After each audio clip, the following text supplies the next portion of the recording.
de ton, même si je reviendrai sur l'histoire au long cours après. Peut-être revenir à l'intime, hein, qui est toujours, j'ai envie de dire, en littérature, un filet, enfin un fil rouge dans toute.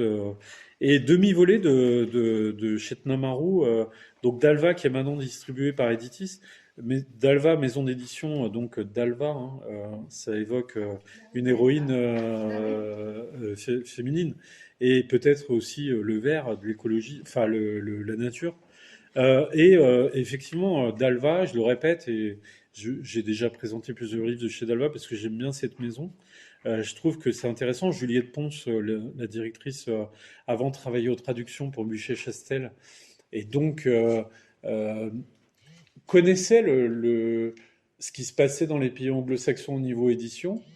Et en quelque sorte, elle remarquait que bah, finalement, les maisons d'édition traditionnelles publiaient un peu toujours les mêmes femmes en Occident, alors qu'elle, elle voyait qu'il y avait l'émergence de femmes de 40-50 ans dans les pays anglo-saxons, qui sont très connues dans les pays anglo-saxons, mais qu'on ne connaît pas en France, quoi. Et comme on ne lit pas bah, le New York Times ou le Washington Post tous les jours, bah voilà, on n'est pas en phase avec le présent des anglo-saxons au niveau éditorial, sauf pour ceux qui lisent en anglais. Et donc, elle s'est dit, bah, en fait, il faut faire connaître ces femmes. Donc, littérature féminine, pas forcément féministe. Qu'est-ce que des littératures féminines disent des choses, du monde, de la réalité? Et ça, je dirais, ce livre-là, Demi-volée de Chetna Marou, pour moi, il y a quelque chose, je trouve, de ce qu'essaye de faire Dalva. Alors peut-être je prête des intentions à son éditrice, hein, mais il y a des livres tendres, j'ai envie de dire, il y a des livres qui sont sur un mode où le style... alors attention, hein, c'est très bien construit, c'est très bien fabriqué. C'est le style, on cherche pas un style incroyable, mais il y a quelque chose de dit et de dit de manière un petit peu subtile et un peu, je dirais, tendre et profond. Et on se rend compte au fur et à mesure de notre lecture que finalement le fait que l'écrivaine, que l'histoire qu'elle raconte soit dans des pays anglo-saxons, mais peut-être racontée par quelqu'un qui a une autre origine, en parlant de gens qui ont peut-être une autre origine, finalement c'est vivre le monde anglo-saxon. Alors c'est pas le cas de tous les livres, hein, mais c'est vivre le monde anglo-saxon avec des nuances de ce monde où dedans vous avez des Indiens, des Pakistanais, des Caribéens. Enfin, vous voyez, nous on a aussi ça, hein, on a cette palette d'habitants des pays anglo-saxons, de français, et ils ont aussi cette palette de gens qui habitent ces pays. Je pense au récit de cette bibliothécaire, là, alors le titre m'échappe maintenant, de New York, où on comprenait, mais presque en allant chez l'épicier, qu'en fait, celle qui racontait était d'origine indienne, et on comprenait par une ou deux phrases qu'on était au moment des élections de Trump. Et du coup, on comprenait finalement subtilement que le livre, en fait, je vous retrouverai le titre après. Donc, Demi-volée de Chetnamaru, là, c'est une histoire familiale, hein, c'est une histoire. Alors, j'ai pas envie de dire histoire de deuil parce que le deuil, ça peut être aussi la vie et la reconstruction. C'est pas forcément quelque chose comme ça. Et puis, on comprend petit à petit que les quatre protagonistes principaux de cette histoire sont dans le deuil, mais on va le comprendre très progressivement.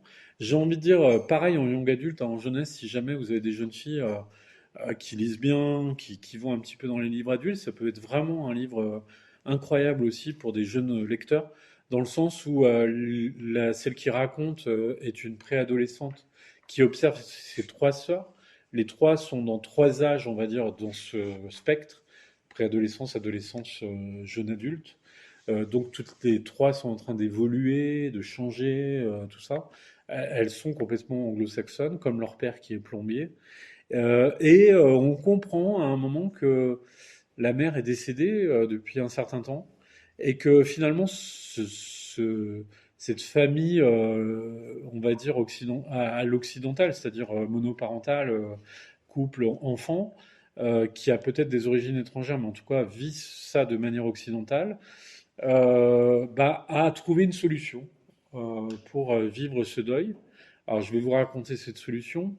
Mais ce livre aussi nous amène à réfléchir, et peut-être au-delà de l'Angleterre et des gens d'origine indienne en Angleterre, parce que là, cette famille est complètement intégrée. Peut-être que la mère avait quelque chose d'indien, peut-être qu'elle ressemblait comme deux gouttes d'eau à la petite, peut-être qu'elle avait quelques rituels indiens qu'elle conservait dans la famille. C'était peut-être la plus indienne de tous, la plus peut-être liée à la communauté, peut-être qu'elle parlait mal l'anglais par rapport aux autres. Mais voilà, elle était dans le foyer familial, mais le père, plombier, comme tous les plombiers anglais, les filles à l'école, comme toutes les filles anglaises à l'école, avec des façons de vivre, voilà, complètement anglaises.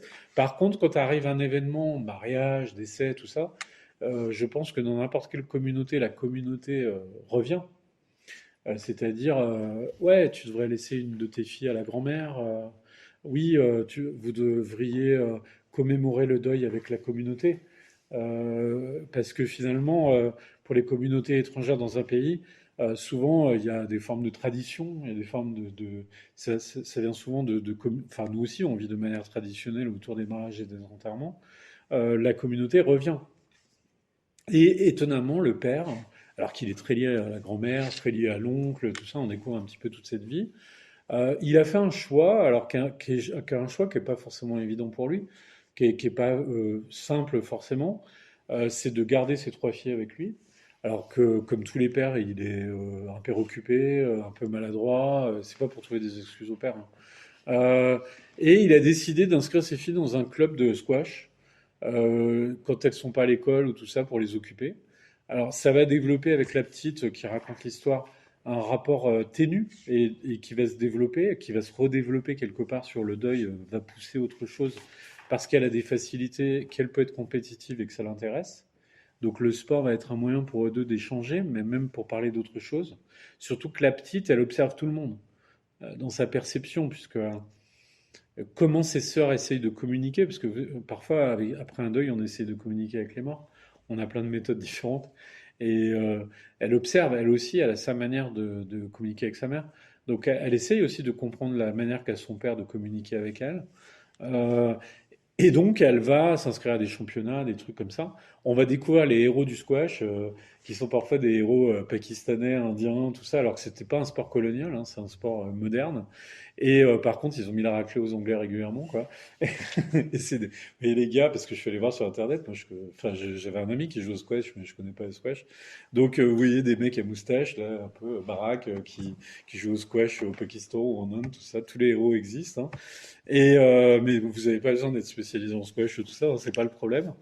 Seulement, bah, vous imaginez ce que c'est un club, hein, voilà, vous jouez, et puis le squash, vous êtes enfermé dans un truc, vous jouez contre un mur, parfois avec quelqu'un, mais la balle fait un certain bruit, hein, donc demi-volée, le titre, parfois le bruit qui nous réveille, le verre autour qui fait qu'on peut vous observer jouer, les bancs dans un club où on peut discuter, comme la terrasse dans la maison, on écoute les adultes qui parlent de la suite. Euh, Ces filles grandissent, ces filles commencent à s'émanciper, alors que le père a fait un choix de rester ensemble. C'est profond, c'est tendre, moi, c'est un de mes grands coups de cœur cette rentrée. Après, si vous le lisez, on peut en discuter de est-ce que c'était votre cam ou pas, je sais pas. Moi, je trouve que c'est un livre qui vaut le coup. C'est de la liste, c'est peut-être un de ceux dont on parle le moins pour le moment. J'espère qu'à un moment, les débats vont se réveiller et qu'on va en parler.